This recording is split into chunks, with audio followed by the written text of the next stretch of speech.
नमस्कार दोस्तों, स्वागत है आपका आज के मुख्य समाचार में, जिसमें सबसे पहली और बड़ी खबर में आपको बताएंगे कि लोकसभा चुनाव में बीजेपी को लग सकता है झटका, विपक्ष को मिल सकती है 325 सीटें, सीएसडीएस ने बताई थ्योरी।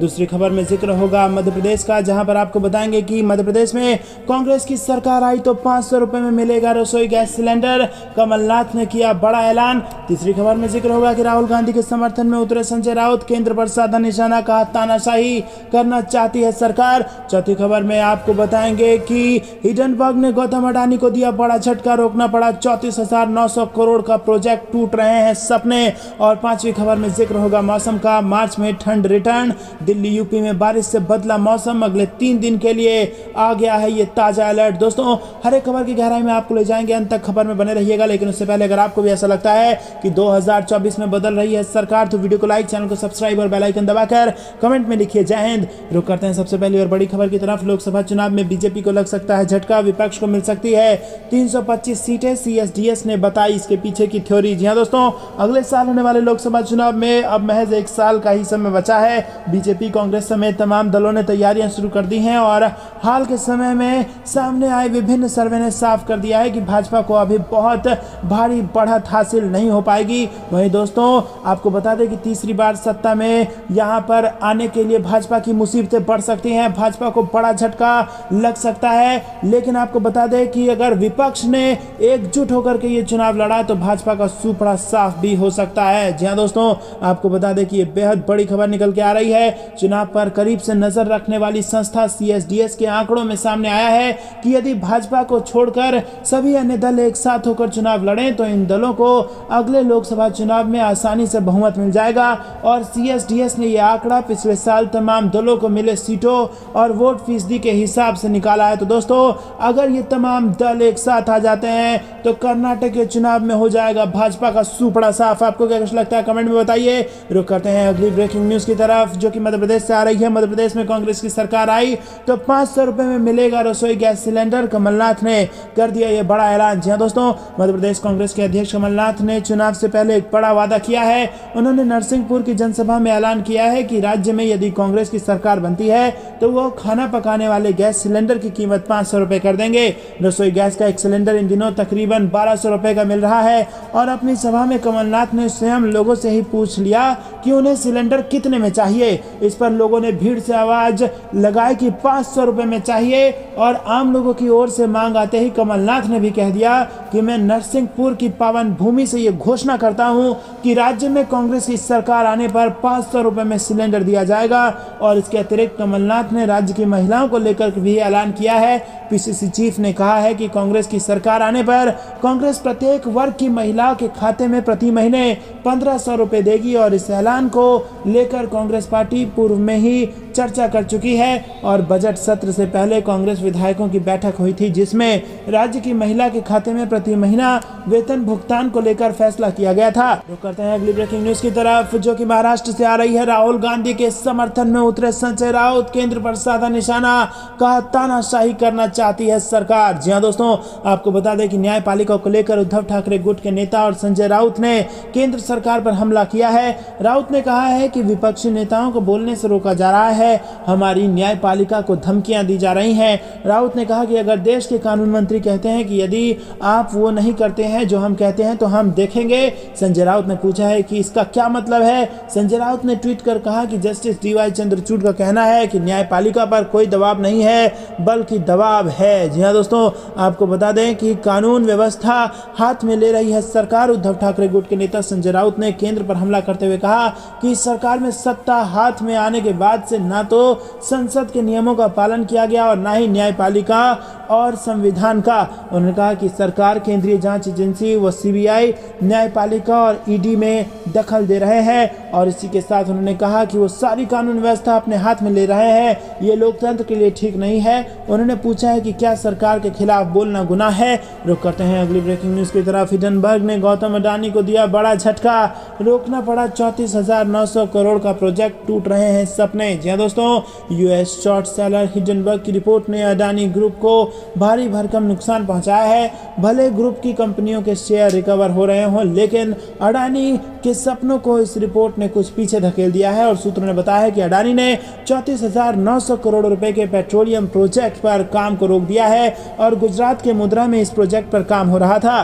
सूत्रों के अनुसार ग्रुप इस समय कंपनी के परिचालन को मजबूत करने और निवेशकों की चिंताओं को दूर करने पर फोकस्ड है। रुक करते हैं अगली ब्रेकिंग न्यूज की तरफ, जो कि मौसम विभाग से निकल के आ रही है। मार्च में ठंड रिटर्न, दिल्ली यूपी में बारिश से बदला मौसम, अगले 3 दिन के लिए आया है ये अलर्ट। जी हाँ दोस्तों, आपको बता दें कि देश की राजधानी दिल्ली, उत्तर प्रदेश, हरियाणा, गुजरात, राजस्थान समेत उत्तर भारत के अधिकतर राज्यों में वीकेंड पर मौसम ने करवट ले ली है। कहीं बूंदाबांदी तो कहीं हल्की से मध्यम बारिश और हवा ठंडी हो चली है दोस्तों, और इसके वजह से मौसम में एक बार फिर ठंड का एहसास हो रहा है। दिल्ली एनसीआर में मौसम सुहाना है। भारतीय मौसम विज्ञान विभाग ने अभी बारिश की गतिविधियां जारी रहने की उम्मीद जताई है। आईएमडी के मुताबिक दिल्ली एनसीआर और उत्तर प्रदेश के कई जिलों में अगले 3 दिन गरज के साथ बारिश होने का अनुमान है, जिसकी वजह से अगले 2 से 3 दिन तापमान में कमी दर्ज की जाएगी। बता दें कि बारिश नहीं होने की वजह से फरवरी में ही बढ़ते तापमान के साथ मार्च जैसी गर्मी का एहसास होने लगा था, जबकि अब मार्च में एक बार फिर गुलाबी ठंड की वापसी हो गई है। रुक करते हैं अगली ब्रेकिंग न्यूज की तरफ। महाराष्ट्र में टकरा रही है भाजपा और शिंदे सेना, सीट शेयरिंग को लेकर कहा सुनी। जी हाँ दोस्तों, आपको बता दें कि महाराष्ट्र में भाजपा अध्यक्ष चंद्रशेखर बावनकुले के एक बयान की वजह से शिंदे कि शिवसेना और भाजपा आमने सामने आ गई है। बावनकुले ने कहा था कि 2024 में होने वाला विधानसभा चुनाव के लिए सीट शेयरिंग का फार्मूला तय हो गया है। उन्होंने कहा था कि भाजपा 240 सीटों पर मैदान में उतरेगी, शिंदे की सेना 48 सीटों पर ही चुनाव लड़ेगी। महाराष्ट्र में कुल 288 विधानसभा सीटें हैं और आपको बता दें कि बावनकुले के इस बयान के बाद शिंदे सेना की तरफ से भी जवाब मिला और बाद में बावनकुले ने कहा कि अभी सीटों का फार्मूला तय नहीं हुआ है, बल्कि उनके बयान का गलत मतलब निकाला गया है। रुक करते हैं अगली ब्रेकिंग न्यूज की तरफ। सपा नेता अखिलेश यादव का बड़ा बयान, कहा क्षेत्रीय दल 2024 में भाजपा को हराने में महत्वपूर्ण भूमिका निभाएंगे। जी हां दोस्तों, सपा प्रमुख अखिलेश यादव ने आने वाले दिनों में विपक्षी गठबंधन के आकार लेने का भरोसा जताते हुए कहा है कि 2024 के लोकसभा चुनाव में भारतीय जनता पार्टी के खिलाफ लड़ाई में क्षेत्रीय पार्टियां महत्वपूर्ण भूमिका निभाएंगी और इस प्रस्तावित विपक्षी मोर्चे में कांग्रेस की भूमिका पर यादव ने कहा है कि ये कांग्रेस को तय करना है। उन्होंने एक साक्षात्कार में कहा कि विपक्षी गठबंधन या मोर्चा बनाने का प्रयास जारी है। बिहार के मुख्यमंत्री नीतीश कुमार, पश्चिम बंगाल की मुख्यमंत्री ममता बनर्जी और तेलंगाना के मुख्यमंत्री के चंद्रशेखर राव प्रयास कर रहे हैं और मुझे विश्वास है कि आने वाले दिनों में एक विपक्षी गठबंधन आकार लेगा जो भाजपा के खिलाफ लड़ेगा। दोस्तों, रुक करते हैं अगली ब्रेकिंग न्यूज की तरफ। यूपी निकाय चुनाव से पहले बीजेपी को बड़ा झटका, औरैया में बड़े नेता ने छोड़ दी पार्टी। जी हां दोस्तों, आपको बता दें कि औरैया जिले की दिव्यापुर नगर पंचायत अध्यक्ष ने बीजेपी से इस्तीफा देकर हाथी का साथ पकड़ लिया है और इसके साथ ही बीजेपी पर गंभीर आरोप भी लगाए हैं। दिव्यापुर नगर पंचायत अध्यक्ष अरविंद पोरवाल ने बीजेपी का दामन छोड़ने की वजह बताते हुए कहा कि उन्होंने 30 साल रहकर बीजेपी में संगठन के साथ काम किया और पार्टी में रहकर पार्टी के टिकट पर चुनाव भी जीता, लेकिन चुनाव जीतने के बाद पार्टी के एक ही वर्ग के लोगों ने लगातार षड्यंत्र रचा। अरविंद पोरवाल ने कहा कि इस षड्यंत्र में उन लोगों के दबाव में पार्टी के जिला नेतृत्व ने कोई स्पष्ट फैसला नहीं लिया। नगर में आज जो भी समस्या है वो उन्हीं की वजह है। महाराणा प्रताप को जो मूर्ति लग रही थी और उनकी एनओसी लेनी थी, उन्हीं लोगों की वजह से नहीं मिल सकी और मूर्ति भी नहीं लगी। दोस्तों, रुक करते हैं अगली ब्रेकिंग न्यूज की तरफ। जेडीयू के ललन सिंह का केंद्र पर हमला, मोदी सरकार में चल रही फर्जीवाड़े की दुकान, रेवड़ी की तरह बट रही सिक्योरिटी। जी हां दोस्तों, किरण भाई पटेल के फर्जीवाड़े मामले पर जेडीयू के राष्ट्रीय अध्यक्ष ललन सिंह ने मोदी सरकार पर जमकर निशाना साधा है। ललन सिंह ने कहा कि यह बेहद हास्यास्पद बात है कि एक आदमी जम्मू कश्मीर जाकर 5 सितारा होटल में ठहरता है, उपराज्यपाल के साथ घूमा, खुद को प्रधानमंत्री कार्यालय का अधिकारी बताया और केंद्रीय गृह मंत्रालय को पता तक नहीं चला। उन्होंने सवाल किया कि आखिर किसने उस आदमी को जेट सुरक्षा मुहैया कराई, किसने उसके लिए 5 सितारा होटल में रहने की व्यवस्था और बुलेट प्रूफ कार उपलब्ध कराया। कई ऐसे सवाल हैं जिनके जवाब अभी तक नहीं मिले हैं और भविष्य में भी मिलने का कोई आसार नहीं है। दोस्तों, उन्होंने कहा कि देश में रेवड़ी की तरह सुरक्षा बांटी जा रही है। मोदी सरकार में देश में जगह जगह फर्जी लोग फैले हैं जो अपनी दुकान दुकान चला रहे हैं। और उन्होंने कहा कि भाजपा की केंद्र सरकार को समझना चाहिए कि निजी सुरक्षा बांटने से वोट नहीं मिलते, जनहितैषी कार्यों को करने से मिलते हैं। ललन सिंह ने इस पूरे मामले की हाई लेवल जांच की मांग की है और इस प्रकरण में शामिल लोगों पर भी कार्रवाई की जाए। आखिर इतनी बड़ी लापरवाही कैसे हो गई, इसको लेकर कार्रवाई की मांग उठाई गई है। जी हाँ दोस्तों, आपको बता दें कि हाल ही में किरण भाई पटेल नाम के शख्स को उसी की सुरक्षा में तैनात पुलिसकर्मियों ने गिरफ्तार कर लिया था। वो खुद को पीएमओ का एडिशनल डायरेक्टर बताकर सीआरपीएफ और जम्मू कश्मीर पुलिस की निगरानी में घूम रहा था। और यही नहीं, उसे उच्च सुरक्षा और बुलेट प्रूफ गाड़ी भी मुहैया कराई गई थी। करीब 5 महीने तक किरण पटेल वीआईपी ट्रीटमेंट लेकर मौज करता रहा और किसी को खबर तक नहीं हुई, लेकिन 3 मार्च को उसकी पोल खुल गई और फिर उसे गिरफ्तार कर लिया गया। रुक करते हैं अगली ब्रेकिंग न्यूज की तरफ। राहुल गांधी के माफी मांगने का सवाल ही नहीं, जेपीसी मांग पर भी समझौता नहीं, बोले जयराम रमेश। जी हां दोस्तों, कांग्रेस के वरिष्ठ नेता जयराम रमेश ने शनिवार को कहा कि संसद में गतिरोध को खत्म करने के लिए कोई बीच का रास्ता नहीं है, क्योंकि अडानी समूह से जुड़े मामले में संयुक्त संसदीय समिति के गठन की विपक्ष की मांग पर कोई समझौता नहीं हो सकता और राहुल गांधी के माफी मांगने का सवाल ही नहीं उठता।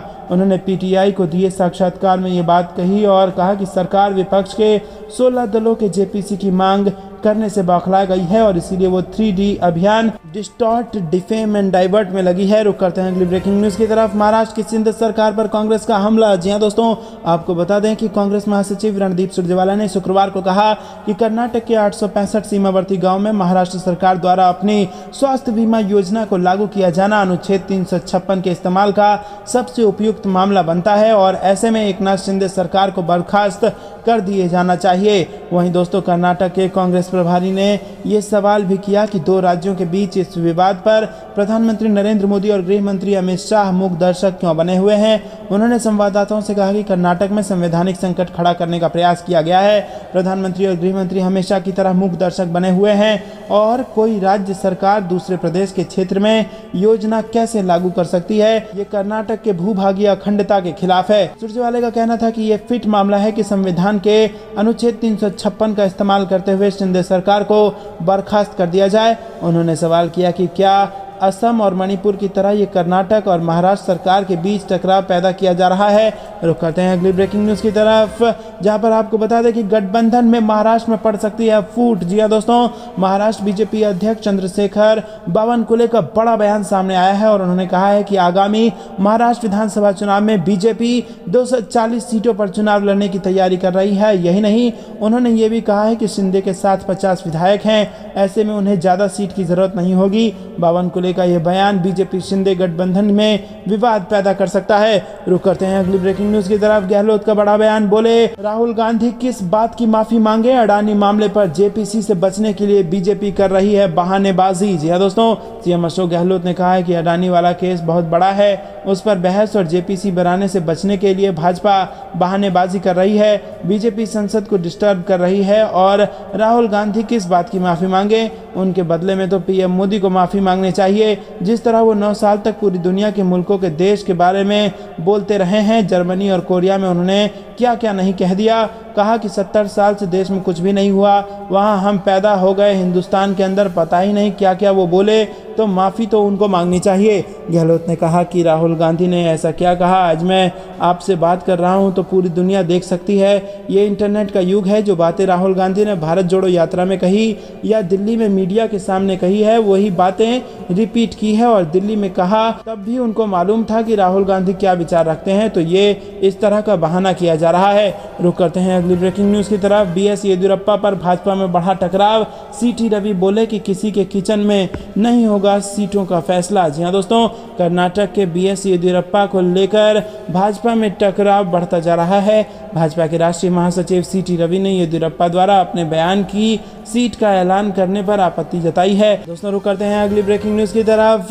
दिल्ली, यूपी, उत्तराखंड समेत कई राज्यों में बारिश के साथ गिरेंगे ओले, आईएमडी ने बताया अगले 3 दिनों का पूर्वानुमान। जी हाँ दोस्तों, आपको बता दें कि राजधानी दिल्ली समेत कई राज्यों में अचानक मौसम ने करवट बदल ली है और दिल्ली, एनसीआर, उत्तर प्रदेश, राजस्थान, छत्तीसगढ़ समेत कई राज्यों में हल्की बारिश हुई है, जबकि दिल्ली एनसीआर में ओले भी गिरे हैं। और इसी बीच मौसम विभाग ने आगामी दिनों में मौसम का क्या हाल रहने वाला है, इस संदर्भ में जानकारी साझा की है। मौसम विभाग ने ओलावृष्टि और बारिश को लेकर पूर्वानुमान जताया है। मौसम विभाग के मुताबिक 18 मार्च दिन शनिवार को हिमाचल प्रदेश, उत्तराखंड, हरियाणा, पश्चिमी उत्तर प्रदेश, पूर्वी राजस्थान, पूर्वी मध्य प्रदेश, विदर्भ, छत्तीसगढ़, बिहार, झारखंड, पश्चिम बंगाल, उड़ीसा, मराठवाड़ा में बिजली कड़कने और ओलावृष्टि की संभावना जताई है। इसके अलावा 19 मार्च दिन रविवार को उत्तर प्रदेश, उत्तराखंड, राजस्थान, छत्तीसगढ़ में बारिश हो सकती है। और मौसम विभाग ने 20 मार्च दिन सोमवार को पश्चिमी उत्तर प्रदेश, उत्तराखंड और पूर्वी राजस्थान के लिए अलर्ट जारी किया है। रुक करते हैं अगली ब्रेकिंग न्यूज़ की तरफ। 20 मार्च को फिर दिल्ली घेरेंगे किसान, रामलीला मैदान में होगी महापंचायत। जी हां दोस्तों, संयुक्त किसान मोर्चा के बैनर तले 3 वर्षों बाद फिर से किसान दिल्ली के रामलीला मैदान में जुटने वाले हैं। एसकेएम को मिली पुलिस अनुमति के मुताबिक 20 मार्च को सुबह 10 बजे से दोपहर 3:30 बजे तक हजारों किसान रामलीला मैदान में महापंचायत करेंगे। यानी किसान 18 से ही दिल्ली की सरहद में घुसना आरंभ कर देंगे और 11 राज्यों से ऑल इंडिया किसान मजदूर सभा के कई हजार सदस्य रामलीला मैदान पहुंचेंगे। एसकेएम सेंट्रल कोऑर्डिनेशन कमेटी के सदस्य डॉक्टर आशीष मित्तल ने बताया है कि भारतीय खेती को कॉरपोरेट व विदेशी गिद्धों से बचाने और लोगों की क्रय शक्ति बढ़ाने के साथ भारतीय अर्थव्यवस्था को सुधारने की दिशा में किसानों की आमदनी सुनिश्चित करने की मांग उठ रही है। दोस्तों, रुक करते हैं अगली ब्रेकिंग न्यूज़ की तरफ। न्यायपालिका पर कोई दबाव नहीं, चुनाव आयोग वाला फैसला है इसका सबूत, सीजेआई डीवाई चंद्रचूड़ का बयान। जी हां दोस्तों, इंडिया टुडे कॉन्क्लेव में पहुंचे सुप्रीम कोर्ट के मुख्य न्यायाधीश जस्टिस डीवाई चंद्रचूड़ ने न्यायपालिका को लेकर कई मुद्दों पर बात की। कोर्ट में लंबित मामलों का जिक्र करते हुए जस्टिस चंद्रचूड़ ने कहा कि हमारे पास मामलों का एक बड़ा बैकलॉग है और ये लोगों के विश्वास को भी दर्शाता है। जस्टिस चंद्रचूड़ ने कहा कि जिला न्यायपालिका में बुनियादी ढांचे की भी कमी है और इसमें सुधार की जरूरत है। सीजेआई ने कहा कि एक जज के रूप में मेरे 23 साल के करियर में किसी ने मुझे ये नहीं बताया कि किसी केस का फैसला कैसे किया जाए। कानून मंत्री किरेन रिजिजू से संबंधित पूछे गए सवाल का उत्तर देते हुए उन्होंने कहा कि मैं कानून मंत्री के साथ मुद्दों में उलझना नहीं चाहता हूं, हमारी धारणाओं में अंतर है। उन्होंने कहा कि सरकार की ओर से न्यायपालिका पर कोई दबाव नहीं है। सीजेआई ने कहा कि चुनाव आयुक्तों की नियुक्ति के मामले में आया फैसला इस बात का सबूत है कि न्यायपालिका पर कोई दबाव नहीं है। रुक करते हैं अगली ब्रेकिंग न्यूज़ की तरफ। यूपी को बुलडोजर की जगह जनरेटर की जरूरत, अखिलेश यादव ने योगी सरकार पर साधा निशाना। जी हां दोस्तों, यूपी में विद्युत कर्मचारियों की हड़ताल से बिजली आपूर्ति चरमरा गई है और इस बीच ऊर्जा मंत्री ए.के. शर्मा ने साफ कर दिया है कि अगर अगले 4 घंटे यानी शाम 6 बजे तक संविदा कर्मी काम पर नहीं लौटेंगे तो उनकी सेवा समाप्त हो जाएगी। वहीं सपा अध्यक्ष और पूर्व मुख्यमंत्री अखिलेश यादव ने भाजपा सरकार पर निशाना साधा है और कहा है कि उत्तर प्रदेश को बुलडोजर की जगह जनरेटर की जरूरत है। अखिलेश यादव ने ट्वीट कर योगी सरकार पर हमला बोला है और कहा कि डबल इंजन की सरकार में उत्तर प्रदेश को बिना बिजली के रहने का अभिशाप मिला है। बच्चे बूढ़े परेशान हैं, मरीजों का हाल बेहाल है, व्यापार कारोबार ठप है और प्रशासन की बत्ती गुल है। भाजपा सरकार समझ ले कि उत्तर प्रदेश को बुलडोजर की जगह जनरेटर की जरूरत है। डबल इंजन की सरकार में उत्तर प्रदेश को बिना बिजली के रहने का अभिशाप मिला है। बच्चे बूढ़े परेशान हैं, मरीजों का हाल बेहाल है, व्यापार कारोबार ठप है और प्रशासन की बत्ती गुल है। रुक करते हैं अगली ब्रेकिंग न्यूज़ की तरफ। कांग्रेस ने पीएम मोदी के खिलाफ दिया विशेषाधिकार हनन का नोटिस, सोनिया राहुल गांधी पर अपमानजनक टिप्पणी का लगा है आरोप। जी हां दोस्तों, कांग्रेस सांसद के.सी. वेणुगोपाल ने सोनिया गांधी और राहुल गांधी के खिलाफ अपमानजनक टिप्पणी करने के लिए शुक्रवार को राज्यसभा में प्रधानमंत्री नरेंद्र मोदी के खिलाफ विशेषाधिकार हनन का नोटिस पेश किया है। नोटिस में कहा गया है कि उत्साहपूर्ण तरीके से की गई टिप्पणी न केवल अपमानजनक है बल्कि मानहानिकारक भी है। के.सी. वेणुगोपाल ने इसकी जानकारी देते हुए ट्वीट किया कि राज्यसभा अध्यक्ष के समक्ष एक नोटिस दायर किया है और पीएम मोदी ने सोनिया गांधी जी और श्री राहुल गांधी जी के उपनाम के बारे में अपमानजनक, मानहानिकारक और गिरी हुई टिप्पणी करके उनके विशेषाधिकार का हनन किया है। कम से कम पीएम मोदी द्वारा इस बात की गिरी हुई टिप्पणियों के लिए संसद में कोई जगह नहीं है। राज्यसभा के सभापति के समक्ष दायर विशेषाधिकार हनन नोटिस में के.सी. वेणुगोपाल ने कहा कि पीएम मोदी द्वारा 9 फरवरी को राज्यसभा में प्रथम दृष्टया उपसाहसपूर्ण तरीके से की गई टिप्पणी न केवल अपमानजनक है बल्कि नेहरू परिवार, विशेष रूप से सोनिया गांधी और राहुल गांधी जो लोकसभा के सदस्य हैं, उनके लिए अपमानजनक और मानहानिकारक भी है।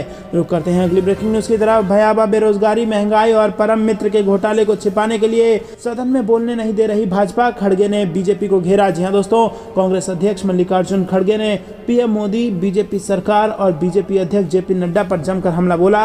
उन्होंने ट्वीट करके कहा कि जिन्होंने आज़ादी की लड़ाई में रत्ती भर भी योगदान नहीं दिया वो असली एंटी नेशनल है। बीजेपी भयावह बेरोजगारी, कमरतोड़ महंगाई और परम मित्र के घोटाले को छिपाने के लिए, इससे ध्यान भटकाने के लिए वो ये सब बातें कर रहे हैं। उन्होंने अगले ट्वीट में कहा कि खुद मोदी जी 6-7 देशों में जाकर, विदेशी धरती पर जाकर बोले हैं कि हिंदुस्तान के ये लोग बोल रहे हैं कि हमने क्या पाप किया जो हम भारत में पैदा हुए। ऐसा व्यक्ति हमको एंटी नेशनल बोल रहा है। मोदी जी ने भारत के नागरिकों का अपमान किया है, आपको माफ़ी मांगनी चाहिए। दोस्तों, आपको बता दें कि उन्होंने अगले ट्वीट में कहा कि ये जो जेपी नड्डा जी बोल रहे हैं, हम इसकी घोर निंदा करते हैं। उनको मालूम होना चाहिए कि मोदी जी ने चीन में जाकर, अमेरिका में जाकर, साउथ कोरिया में जाकर भारत के नागरिकों का अपमान किया। मोदी जी को माफ़ी मांगनी चाहिए। हमारा माफ़ी मांगने का कोई सवाल ही पैदा नहीं होता।